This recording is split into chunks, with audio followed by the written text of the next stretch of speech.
Hi, I'm Mr. Krieger. Welcome to my special report on the June 2025 SAT vocabulary. Welcome to the No BS Zone.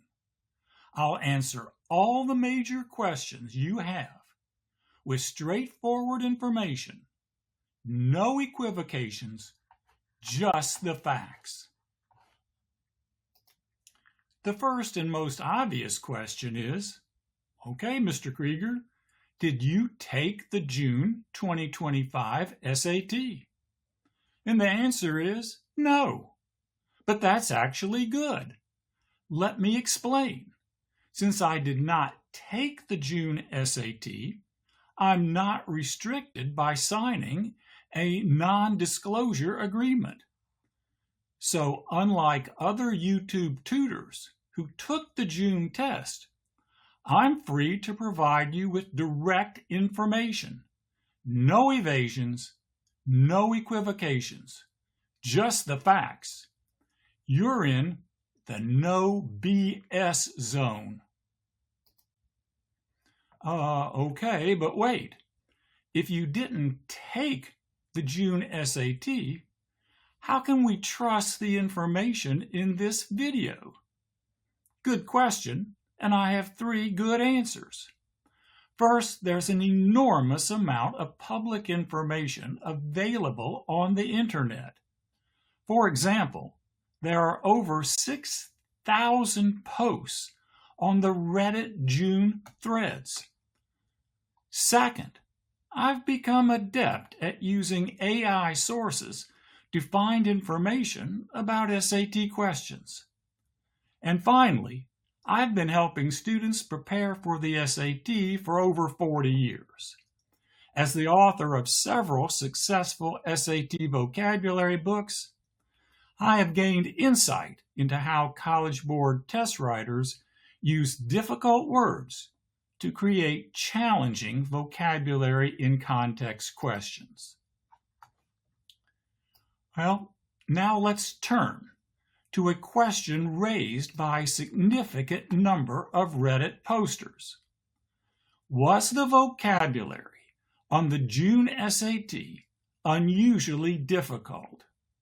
And the answer is yes, it was. The typical SAT contains 20 average to above average vocabulary words. The June SAT contained 30 to 35. And that is not all.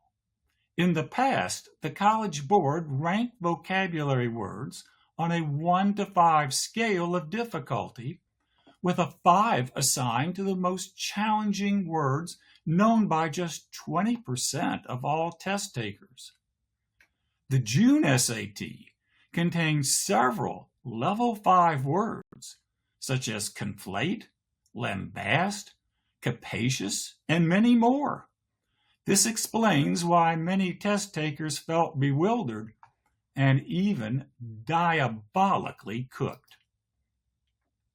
I was surprised to read posts in which students reported that they had previously seen several questions. Yes, it is a well-established fact that the College Board recycles variations of its questions. I realized that the students' suspicions were not based upon flawed memories. For example, apparently recycled questions about the War of 1812 and the Roman Emperor Marcus Aurelius caught my attention. So I searched through my files of released tests, and what I found will shock you. Here's what I found. Believe it or not, the June SAT included at least 11 vocabulary and context questions taken from different modules of the released Practice 6 test. That's amazing. Don't believe me? Just look. Look for yourself. This slide lists 11 correct answers taken verbatim from 3 modules of Practice Test 6. Obviously, this gave students who studied this test an unfair advantage. My advice is obvious. If you're taking the August or September SAT, be sure to study Practice Test 6 and 7. Now, the most discussed and disputed vocabulary and context question on the June 2025 SAT focused on a description of 2 very different anthologies. The first anthology provided a, quote, comprehensive, close quote, collection of articles. This led many students to choose capacious, meaning large, and comprehensive. But the second anthology provided a, quote, careful selection, close quote, of articles. This led many students to choose discerning, meaning selective and well-judged. So, what is the correct answer? Stay tuned. I'll reveal the answer on the next slide. The answer is discerning. Why? Because the passage asks students to choose the most logical and precise description of the second anthology. Capacious would have been the best choice had the passage asked for the best description of the first anthology.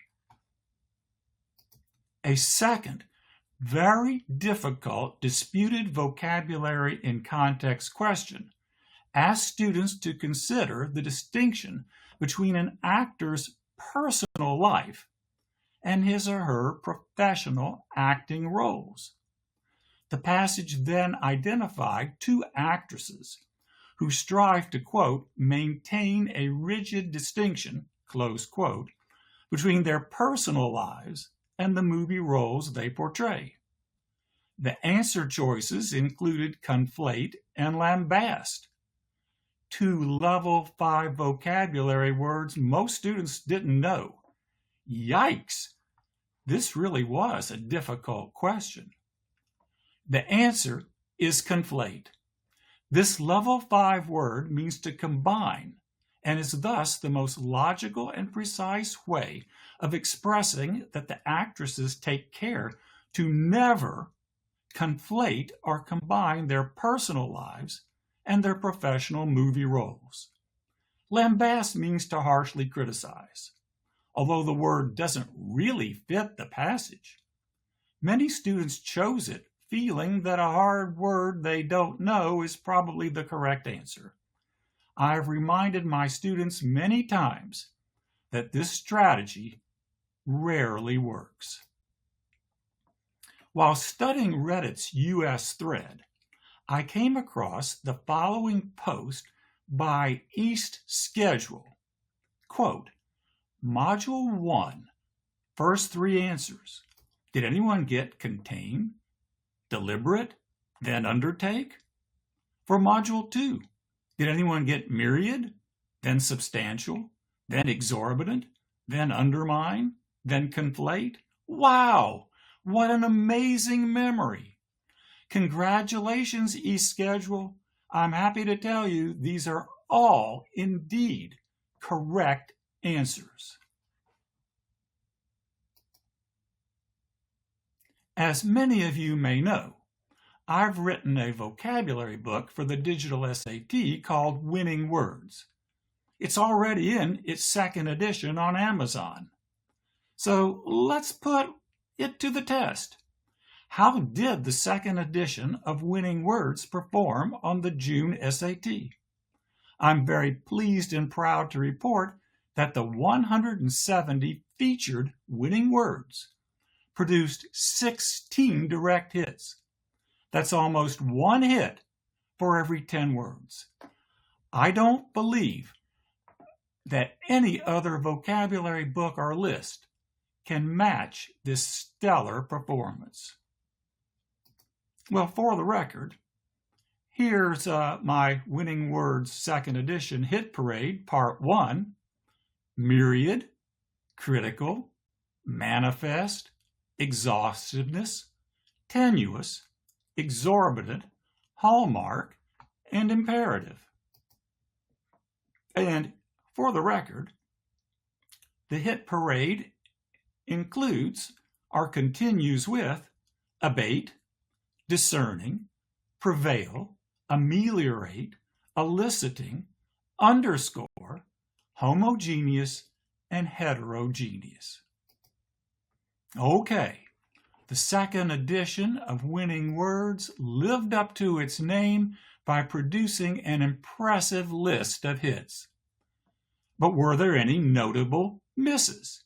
Yes, there were 3 misses. First, hampered, meaning to hinder or impede. Second, substantiate, meaning to provide evidence. And third, attribute, meaning to regard an event as being caused by someone or something. Now, readers of Reddit may be asking, what about the word abound? It is prominently listed on the Reddit moderator's widely read file of hard words. A careful study reveals that abound was not the answer to a vocabulary and context question. It was on the test, on the June test. It was actually used as an answer to a writing question. Let's turn now to eschew and attenuate. Both are very challenging level 5 words. Eschew means to avoid, and attenuate means to reduce. Although both words did show up in a number of posts, I have been unable to confirm that they are correct answers. Okay, and now for an announcement. I am currently working on a 3rd edition of Winning Words. The book will define and illustrate 200 words and then provide 100 rigorous practice examples. If all goes well, it should be available on Amazon by the end of June. That's in just 2 weeks. You can read more about the book by visiting my website at www.insidertestpreparation.com. That's www.insidertestpreparation.com. Thank you for viewing my video.